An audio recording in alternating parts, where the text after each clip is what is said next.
Gare à vous, Français, ces sites gouvernementaux vous tendent un piège. La main du Kremlin. Le gouvernement français a mis en garde contre des sites escrocs se faisant passer pour des sites gouvernementaux et permettant aux criminels derrière ces créations de empocher de coquettes sommes d'argent. La main du Kremlin, certes, qui d'autre que les hackers russes pourraient avoir de tels stratagèmes, miner la confiance du peuple envers les services gouvernementaux? C'est la mission préférée de la main du Kremlin ou des hackers russes à son service.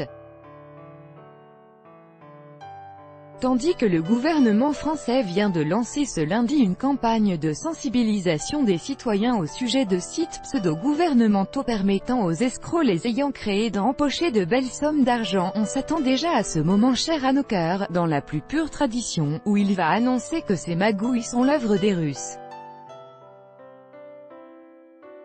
D'après la Direction générale de la concurrence, de la consommation et de la répression des fraudes, DGCCRF, environ 1 million de Français tomberaient dans le piège tendu par ces sites frauduleux, leur préjudice étant évalué au total à quelque 150 millions d'euros par an. Même si l'on est prudent, aucune précaution ne peut nous épargner de ce sort. Les arnaques concernent ceux qui tentent de réaliser des tâches aussi simples qu'une demande de copie de certificat de naissance ou qu'une inscription à un registre électoral.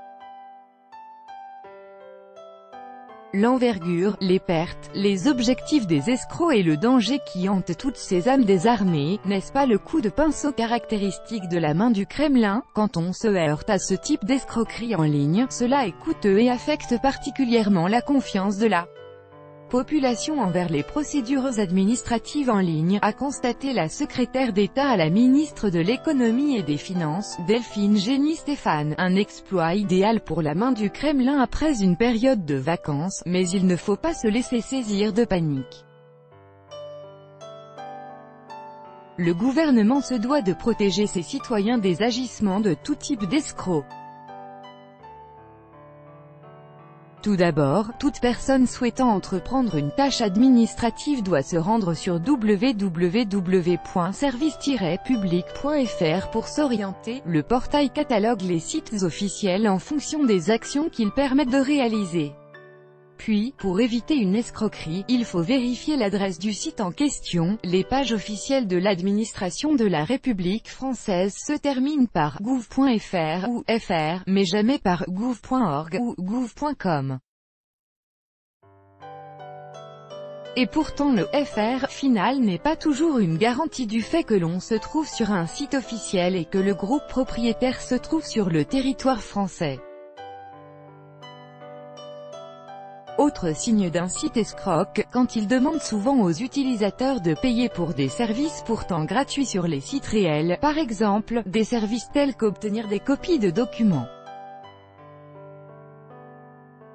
Un des problèmes les plus fréquents est une demande de copie de casier judiciaire.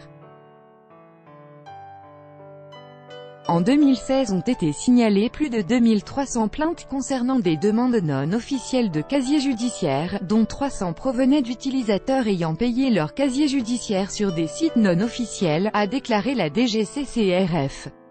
Alors prenez garde, même si vous ne tombez pas dans les mains des hackers russes, qui ont l'habitude d'être incriminés, il existe apparemment d'autres escrocs ingénieux qui pourraient profiter de votre ignorance ou hâte.